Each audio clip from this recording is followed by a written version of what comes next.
केंद्र सरकार ने किसानों को दिया तोहफा, खरीफ फसलों की मिनिमम सपोर्ट प्राइस न्यूनतम समर्थन मूल्य बढ़ाया।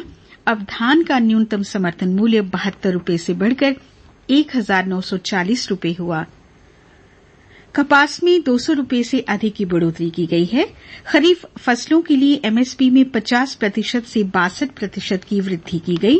कृषि मंत्री नरेंद्र सिंह तोमर ने कहा है कि किसान अपनी आपत्तियां तर्क के साथ रखें, सरकार समाधान करेगी। जम्मू कश्मीर में बच्चों की सेहत पर खतरा देखकर 11वीं और 12वीं क्लास की बोर्ड परीक्षाएं रद्द कर दी गई हैं। छात्रों को अगली क्लास में प्रमोट करने के लिए जल्द ही तय होगा फार्मूला। कोरोना के चलते लिया गया ये फैसला। प्राइवेट और रेगुलर दोनों ही परीक्षाएं रद्द की गई हैं। जम्मू कश्मीर में कृषि पैदावार की सीधे खेत से खरीद होगी। खेत की पैदावार को प्रोसेसिंग के बाद कंज्यूमर्स तक पहुंचाया जाएगा। इससे किसानों को अच्छा लाभ मिलेगा। इस सिलसिले में एग्रीकल्चर डिपार्टमेंट की पॉलिसी एडवोकेसी रिसर्च सेंटर और Jammu Kashmir trade promotion organisation के बीच मेमोरेंडम ऑफ अंडरस्टैंडिंग साइन किया गया है। उपराज्यपाल मनोज सिन्हा ने कल श्रीनगर के खोनमू इलाके में डीआरडीओ के 500 बेड वाले अस्पताल का उद्घाटन किया। उन्होंने कहा कि जम्मू कश्मीर में मेडिकल सुविधाएं लगातार बढ़ रही हैं। जम्मू में सर्कुलर रोड पर निर्माण के 3 महीने बाद ही ढह गया डंगा दीवार। मलबे में कई गाड़ियां दब गई हैं। इसी रास्ते से लेफ्टिनेंट गवर्नर का काफिला और अन्य वीआईपी भी गुजरते हैं। आसपास के मकानों को भी खतरा बना हुआ है। निर्माण की गुणवत्ता पर उठ रहे हैं सवाल।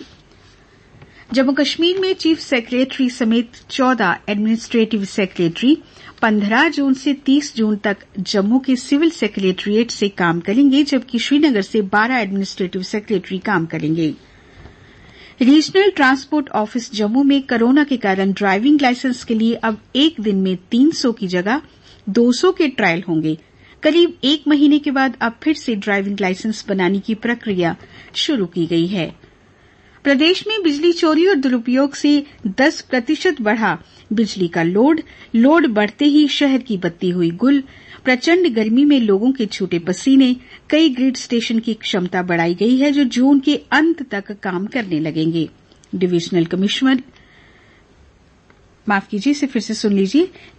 कमिश्नर ने सांबा जिले के संरक्षण के लिए विस्तार में प्रोजेक्ट रिपोर्ट तैयार करने के निर्देश दिए हैं। पिछले कल जम्मू में सीजन का सबसे गर्म दिन रिकॉर्ड किया गया। पारा 42.7 डिग्री सेल्सियस तक पहुंचा।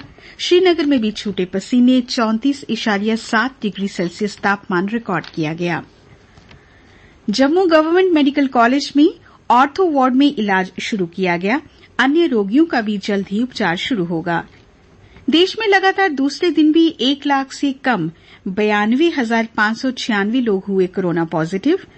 रिकवरी रेट 94% हुई, जबकि उपचार के दौरान 2,219 मरीजों की जान गई। इधर जम्मू कश्मीर में 1,098 नए कोरोना के मामले सामने आए हैं और 17 रोगियों ने दम तोड़ा है।